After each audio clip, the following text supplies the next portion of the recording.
सचिन की जो गिरने की हद है वो पार हो चुकी है।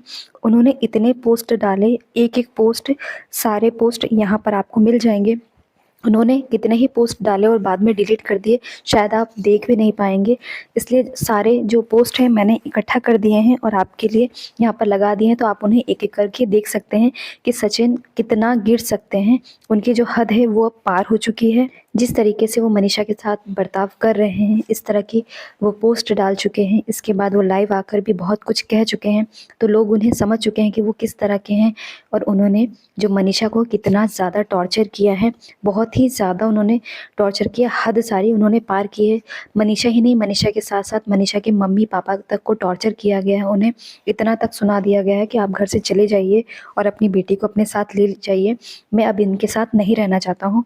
इतनी भद्दी-भद्दी गालियाँ दी गई हैं। इसके साथ ही मतलब 2 साल पहले तो वो बहुत अच्छे से रहते थे। 2 साल से ऐसा क्या हुआ कि इनका एकदम दिमाग ही बदल गया है और मनीषा के साथ ये रहना पसंद ही नहीं कर रहे हैं। बिल्कुल भी वो मनीषा को देख ही नहीं सकते हैं। सारे पोस्ट आप देख सकते हैं। अब चाहे उन्होंने डिलीट कर दिए हों, लेकिन जो लोगों ने देखा, उनकी आँखों में अब विश्वास ऐसा है ही नहीं कि मनीषा के साथ ऐसा हो सकता है।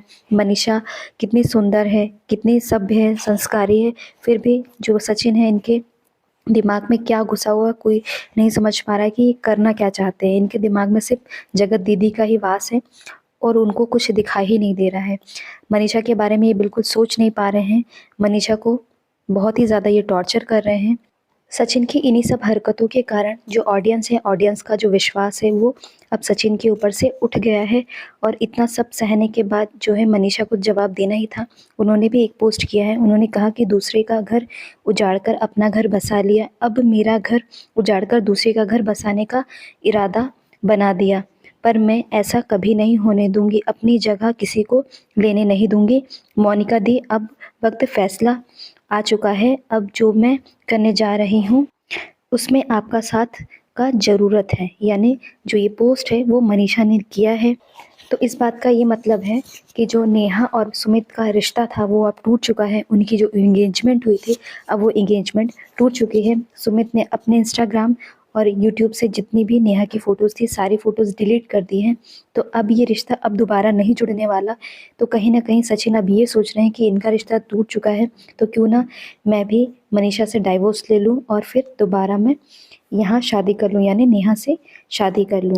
इसी कारण वो इतना सब तमाशा बना रहे थे। एक टाइम था कि वो लाइव में आकर नेहा की सारी बदतमीज़ियाँ और जो नेहा के साथ चैट्स थी, जो भी उनके पास सबूत थे, सारे सबूत दिखाकर वो नेहा को सबकी नज़रों में गिरा रहे थे। और मोहाली से लौटने के बाद वो एकदम से बदल चुके हैं। अब वो नेहा के बारे में एक शब्द बर्दाश्त नहीं कर रहे हैं और ना ही वो बोल रहे हैं।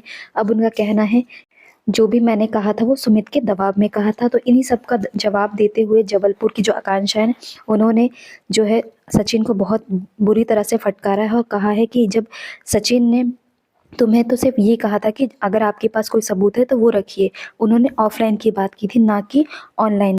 इसी सब का जवाब देते हुए फिर सचिन ने कहा कि सभी लोग झूठ बोल रहे हैं, सुमित ने ही मुझे ऐसा करने के लिए कहा था, मैंने ये सब सुमित के दबाव में किया है।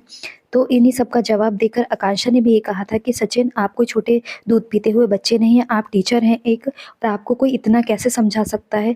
तो क्या आज तक आप जो नेहा के बारे में बोल रहे थे, जो सबूत आप दिखा रहे थे, जो चैट्स दिखा रहे थे, वो क्या झूठ थी? और आज आप कह रहे हैं कि सुमित ने ये सब कहने को कहा है आपको। तो देखिए, जो सचिन है वो, उनका जो दिमाग है अब अस्थिर हो चुका है। बिल्कुल भी वो स्थिर है ही नहीं। मनीषा को वो कुछ भी कहने लगते, कभी कहते कि मैं मनीषा के साथ रहूँगा, मैं कोई अलग नहीं कर सकता, कभी कहते कि अब मैं मनीषा के साथ मर जाऊँगा लेकिन मनीषा के साथ नहीं रहूँगा। तो इन्हीं सब का जवाब देकर जो है सचिन ने भी एक पोस्ट किया था लास्ट में कि मनीषा ने मुझे टॉर्चर किया है, वो मैं कभी नहीं बता सकता, क्योंकि वो महान थी और महान रहेगी। सारी कमी मुझ में थी, मुझ में ही रहेगी, और एक ताली एक हाथ से नहीं बजती। तो आप लोग इस सब चीज़ों का क्या मतलब निकालें, मुझे कमेंट बॉक्स में ज़रूर बताना। और यदि ये वीडियो अच्छा लगा हो तो प्लीज़ मेरे चैनल को लाइक शेयर सब्सक्राइब ज़रूर करना। Thank you.